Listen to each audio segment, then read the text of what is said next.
move out and draw fire, because we are the War Department. Godspeed. Room, attention. Again, I love showing that clip because nobody clapped and his soul died inside him a little bit. Although, to be fair, it might not just be, the silence might not just be because of it wasn't nearly as strong or as cool of a speech as he thought, but also when he said we're the War Department, a lot of people in the room were probably like, this is the Department of Defense. Does he know where he is? So there was a little bit of confusion in there too. But anyway, those in that room have continued to speak to the press about Pete Hegseth and about what he's doing to our military, the weird culture war crusades he goes on, how little he seems to care about the way the military is actually supposed to work. And so I wanted to give you some of those updated quotes they provided. By the way, this is the Washington Times that's been talking to some of the members of the military. This is not, I don't know, the New York Times or Common Dreams or something like that. The Washington Times is a more right-leaning publication. And even they are hearing from members of the military saying this is pathetic and we don't respect him. So one current Army general said it was a massive waste of time. If he ever had us, he lost us. A current senior officer said, mainly what I see from him are not serious things. It's why did this service member tweet this, or internal politics and drama? That's mostly what I see.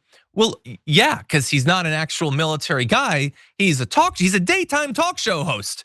He runs Drama Alert, but on the Fox couch. Yeah, he's gonna be interested in like, oh, Taylor Swift did this. Yeah, that's probably what he's gonna bring to the military, so you can't be that surprised by it. Another officer said, across the services, we are bleeding talented generals and flag officers for what appears to be the opposite of a meritocracy. There are people being held back from promotions or being fired or removed for sometimes unknown reasons, often for favoritism or just simple relationships.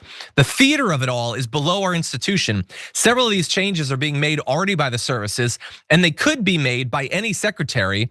They don't have to be announced on stage in public in this grandstanding kind of way, but he is a grandstander. He shares that with Donald Trump. These are guys who like ballrooms. Let's keep it real. They're ballroom dudes. They want to put on a suit and they want to drink a fancy champagne. They want people to cheer for them. That's what they want. They could not be further from like a hard-nosed, combat-focused vet. They're ballroom dudes. And so and by the way, it's easy, like I could say that and you could say it doesn't actually like mean anything. These are members of the military that have identified them as frauds, as hucksters, as people not deserving of respect. And so there's a lot more, and Hegseth's spokesperson whined about this, about how they should just step down. Yeah, again, decades, centuries of collective experience in safeguarding America, that's worth nothing. The Fox News guy, he knows what the real deal is, Sharon. What do you think? You are so weak and mealy mouth and pretending and wannabe. Right down to remember when Hegseth was involved in his hearings that could have gone either way. And you had dumb Republicans asking him stupid stuff like, instead of real stuff, like when's the last time you got drunk, as in last night? How many push-ups did you do this morning? Yeah, yeah, okay. That kind of stupid stuff. And that's why we're left with this nonsense. This guy who is just weak in every way, head to toe. The weakest part being his brain, okay? And his need for this attention and this false bravado. It's just, these are goofballs. I believe the men and women in uniform who sat there looking at him like, is this for real? You brought us from all over the world. You cost taxpayers millions of dollars. You made us less safe, probably. And this is what you're about. And we're supposed to, we're gonna follow you into battle? Really? Nah. Yeah. No, it's ridiculous.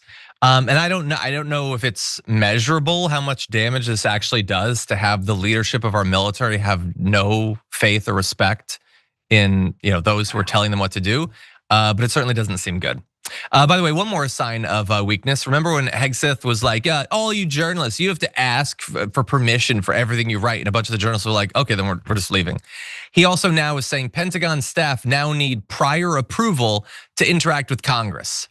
And look, I know weak men think that requiring all this control and like clamping down, they think that that's strength, but it's not. It's you admitting that there's a lot of stuff that's probably gonna be leakable. There's a lot of embarrassing stuff that you don't want getting out. Our military has been able to function with Pentagon staff talking to Congress for decades and decades and decades. It's been able to function with the media talking freely to people for decades and decades. Pete Hegseth, why is it that all of these prior secretaries of defense were able to protect America and still respect all the constitutional rights, but you can't seem to get it done? Why do you have to clamp down on everything to have any hope of actually keeping a handle on our military? It's weird. It's almost like you're not as qualified as they were. And I think internally, he definitely suspects that at this point.